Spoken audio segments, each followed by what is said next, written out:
오늘도 매일 주심 기도회로 예배 자리 가운데 나오신 여러분 모두를 환영하고 축복합니다. 12월 12일 월요일인데요. 오늘도 하나님의 은혜를 간구하며 주님 앞에 나아가겠습니다.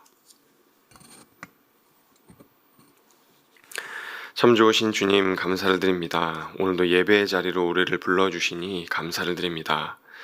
생명의 근원 되신 주님의 말씀에 귀를 기울입니다. 그 말씀으로 하루를 살아갈 수 있도록 인도하여 주십시오. 그 생명으로 맡겨주신 인생을 온전히 감당할 수 있도록 아버지 힘을 더하여 주옵소서. 주께서 우리를 사랑하심을 알고 있습니다. 그 사랑을 잊지 않을 수 있도록 인도하여 주시고 그 하나님의 사랑을 등지고 살아가지 않을 수 있도록 아버지 도와주십시오. 이 예배 가운데 그 하나님의 사랑을 마음에 새길 수 있기를 소망하오며 예수 그리스도의 이름으로 간절히 기도하옵나이다. 아멘. 여러분 저희는 에스겔서를 계속해서 묵상을 하고 있습니다. 여러분 에스겔서는요 크게 보면은 두 가지 부분으로 나눌 수가 있습니다. 이제 전반부와 후반부가 있는데요. 전반부는 1장부터 32장까지라고 말씀을 드릴 수 있습니다. 1장부터 32장까지 무슨 내용인가 하면은 하나님께서 왜 유다를 심판하실 수밖에 없었는지, 하나님이 왜 이스라엘을 멸망시킬 수밖에 없었는지 그 심판에 대한 이제 이유가 나오는 게 앞부분인 1장부터 32장까지이고요.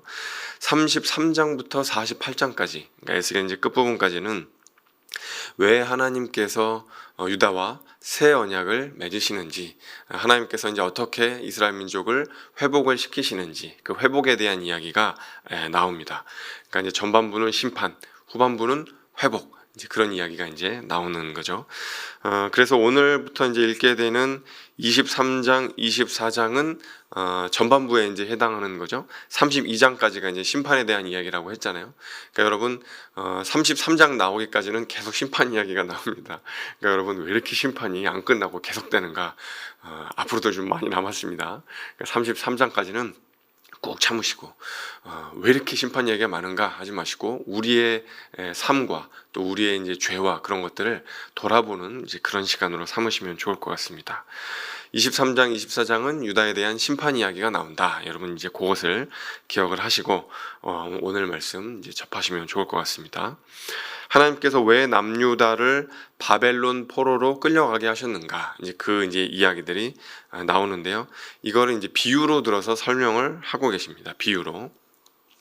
어제 말씀, 그러니까 주일 말씀과 더불어서 이제 보면은 오홀라와 오홀리바라고 하는 이제 두 사람이 나옵니다. 오홀라와 오홀리바. 근데 이제 둘 다 여성이고 둘이 자매입니다. 그러니까 어머니가 같아요. 오홀라와 오홀리바 이렇게 이제 두 여성이 나오는데 이 두 여성이 생활이 아주 문란합니다. 생활이 아주 문란해요. 이 두 여인은 남편이 있을까 없을까요? 남편이 있습니다. 남편이 있는데도 불구하고 이방 나라의 멋지고 이제 잘생긴 이제 그런 남성들과 간음을 했다라고 성경은 고발을 하고 있습니다. 혼인 관계를 맺었다고 하는 건, 그러니까 남편과 아내 사이가 이제 됐다고 하는 거는 다른 사람이 끼어들 수 없을 정도로, 그러니까 다른 사람이 끼어들면 안 된다. 우리는 배타적인 관계다. 우리 둘만 사랑한다. 이제 그런 걸 의미하는 거잖아요. 그럼에도 불구하고 오홀라와 오홀리바는 남편이 있음에도 불구하고 다른 이방 나라의 남성들과 간음을 했다. 다른 사랑을 용납했다. 이것이 하나님 보시기에 악하다. 이런 이야기를 하고 있어요. 근데 이제 비유라고 했잖아요. 이 두 여성은 누구에 대한 비유인가가 이제 중요하죠. 이 오홀라와 오홀리바는 누구에 대한 비유인가? 이 두 여성은 두 개의 도시 혹은 두 개의 나라를 상징하는 거예요. 먼저 오홀리바는 누구를 상징하는 건가 하면 사마리아를 상징합니다. 사마리아를 상징한다는 건 북이스라엘을 상징한다는 거예요. 북이스라엘, 그렇죠? 그러면 오홀리바, 동생인 오홀리바는 누구를 상징하는 거겠어요? 오홀라가 북이스라엘이면 남유다를 상징하는 거예요.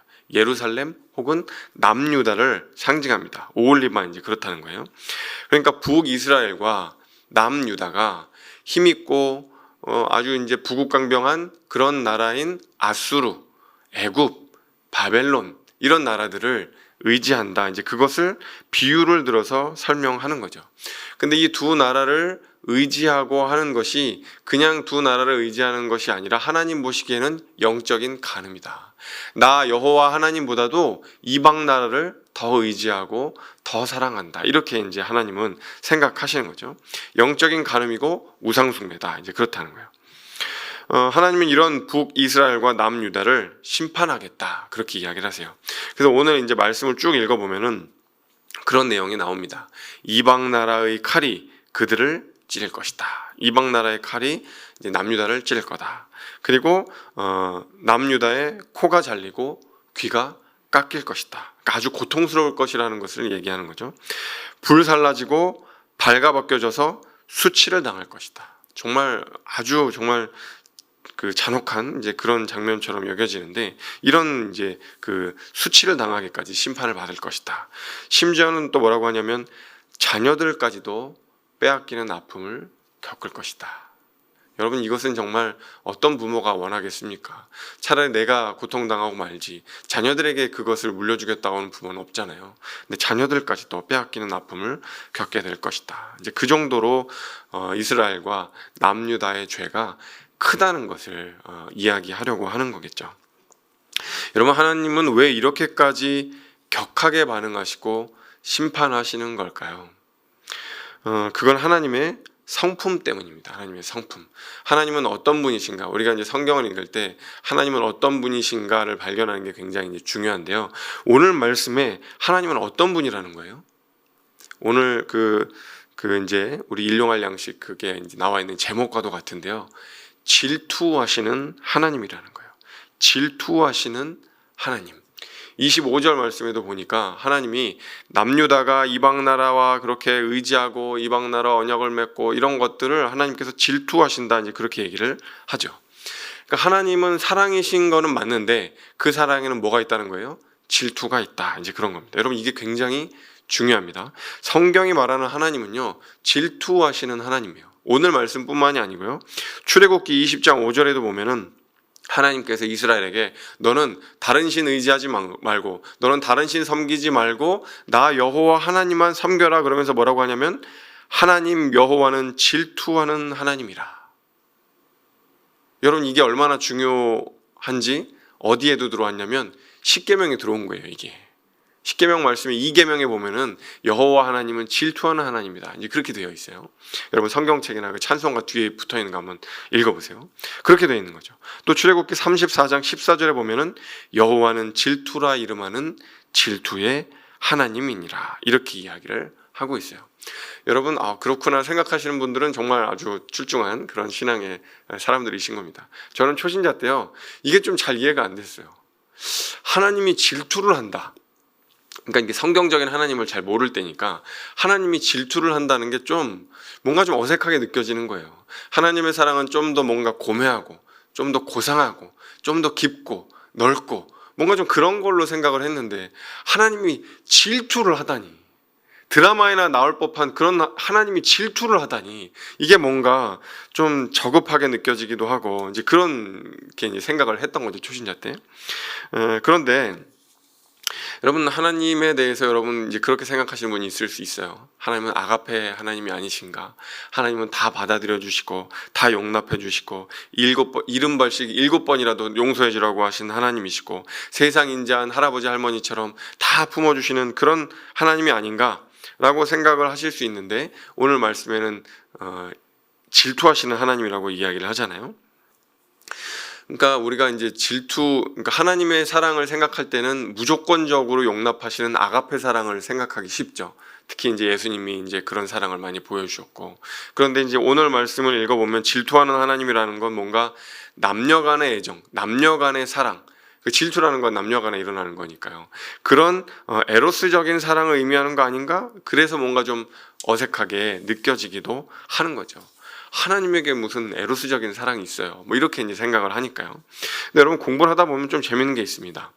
다른 종교의 신들은 어떨까요? 가령 이제 힌두교의 신.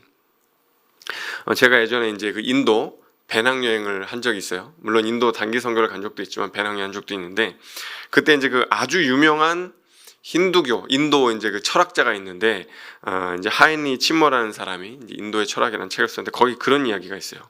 힌두교가 믿는 최고의 신, 힌두교가 믿는 완전한 신은 질투하는 존재가 아니다. 그는 모든 종류의 신앙 신조를 다 받아들이고 이해해주고 모든 사람을 다 품어주는 존재다. 그는 그 자체로 스스로 완벽한 사랑이다. 그러니까 질투할 수가 없다는 거예요. 다 품어주는 신이기 때문에 질투는, 그런 신은 저급한 신이라는 거예요. 완벽한 존재에서 질투 따위는 들어설 자리가 없다는 거죠. 여러분, 이것이 힌두교가 믿는 완전한 신의 존재예요. 오늘 질투하는 하나님과는 완전 다르죠. 그럼 아인슈타인과 같은 과학자들이 믿는 신은 어떨까요? 여러분, 과학적으로 설명 가능한 신, 이치에 딱딱 들어맞는 신, 그걸 이제 이신론이라고 하잖아요. 합리적으로, 이성적으로 설명이 가능한 신, 이걸 이신론이라고 하는데, 이건 어떨까요? 여러분, 이런 하나님은요, 세상에 개입하고 관여하지 않습니다. 세상에 어떤 고통이 있고 어떤 힘겨운 일이 있든 어떤 일이 있든지 간에 관여하지 않아요. 그냥 시계 태엽처럼 그냥 만들어 놓고 관여하지 않고 뒤에서 팔짱 끼고 있는 신인 거죠. 그냥 알아서 잘 굴러가는 그런 세상인 거지.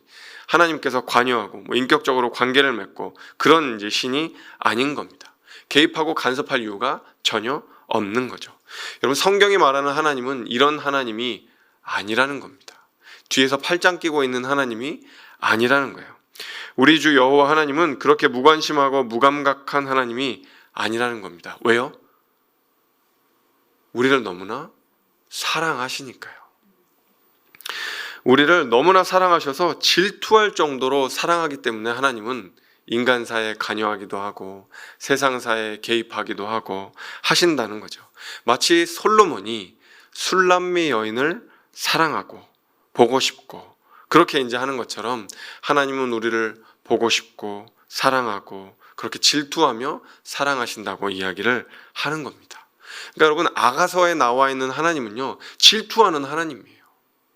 아가서를 읽을 때 그냥 세상 마냥 좋구나 이런 게 아니라, 여러분, 아가스의 사랑이 솔로몬과 이제 술람미 여인의 사랑이잖아요. 남녀 간의 사랑이 성경으로 들어와서 하나님이 하나님의 백성을 사랑하시는 사랑으로 받아들인 게 아가서입니다. 그러니까 하나님 사랑에는 여러분 좀 이상하게 들릴지 모르겠지만 에로스적인 사랑이 있는 거예요. 질투할 정도로 불같이 타오르는 사랑이 있는 겁니다. 하나님은 그렇게 우리를 사랑하셔서 하나님 안에는 질투할 정도로 우리를 사랑하시는 그 사랑의 불이 활활 불타고 있는 겁니다. 오홀라와 오홀리바로 상징되는 북이스라엘과 남유다가 아수르와 바벨론과 이방 나라를 의지한 건 어쩔 수 없는 정치적인 선택이었다. 현실적으로 어쩔 수가 없었다. 그렇게 이야기하지 말라는 겁니다. 그것은 어쩔 수 없는 선택이 아니었다는 거예요. 그 속에 사랑의 불, 질투의 불을 갖고 계시는 하나님은 우리가 오직 주님만 바라고 오직 주님만 의지하기를 바라시는 것이죠. 사랑하는 높은 데 덕속의 성도 여러분, 우리 안에는 그 활활 타오르는 불이 있는지 돌이켜봐야 합니다. 하나님 안에 활활 불타고 있는 그 불처럼 여러분, 우리 안에 불이 있는지 살펴봐야 돼요. 아니, 불이 타오르기는커녕 불이 다 꺼져버린 것은 아닌지, 다 식어버린 것은 아닌지, 잿더미로 변해버린 것은 아닌지 우리 속사람 깊은 곳을 돌이켜봐야 하는 것이죠. 우리 하나님은 우리가 어떤 죄를 지어도 그냥 그렇구나, 그럴 수도 있지, 네가 뭐 그럴 수도 있지, 여러분, 그런 무감각한 하나님이, 그런 무관심한 하나님이 아니라는 거예요. 하나님을 떠나면 하나님은 견딜 수 없을 정도로 우리를 사랑하시는 그런 질투의 하나님이라는 걸 우리가 잊지 말아야 합니다. 그 정도로 우리를 사랑하시기 때문에 때로는 하나님이 우리를 바로잡기 위해서 심판하실 정도로 그렇게 하나님은 우리를 사랑하시는 하나님이라는 사실을 잊지 않으시기를 바랍니다. 그 질투하시는 하나님께로 우리 영혼을 돌이키고 우리의 삶을 돌이킬 수 있는 우리 성도님들 되시기를 간절히 소망합니다. 제가 기도하겠습니다. 참 좋으신 주님, 하나님께서 질투하신다는 사실이 우리에게는 참 낯설게 다가옵니다. 주님은 한없이 베풀고 한없이 용서하시는 하나님으로만 생각했기 때문입니다. 아니, 주님은 우리를 한없이 사랑하십니다. 하지만 그 사랑을 등 뒤로 한 채 우리가 세상을 사랑할 때 주님께서는 질투할 정도로 고통스러워 하신다는 사실을 우리로 잊지 않게 하옵소서. 우리를 질투할 정도로 사랑하시기에 우리를 위해 십자가를 지셨음을 우리로 잊지 않게 하여 주십시오. 그리고 우리로 그 하나님의 사랑을, 그 하나님의 열정을, 그 열심을 닮아가게 하여 주시고 죄와 싸워 승리하는 주의 백성들 될 수 있도록 인도하여 주옵소서. 오늘을 살아갈 힘 주실 것을 믿사오며 이 모든 것 예수 그리스도 이름으로 간절히 기도하옵나이다. 아멘. 이제 각자의 기도 제목을 들고 더 깊은 기도의 자리로 나아가겠습니다.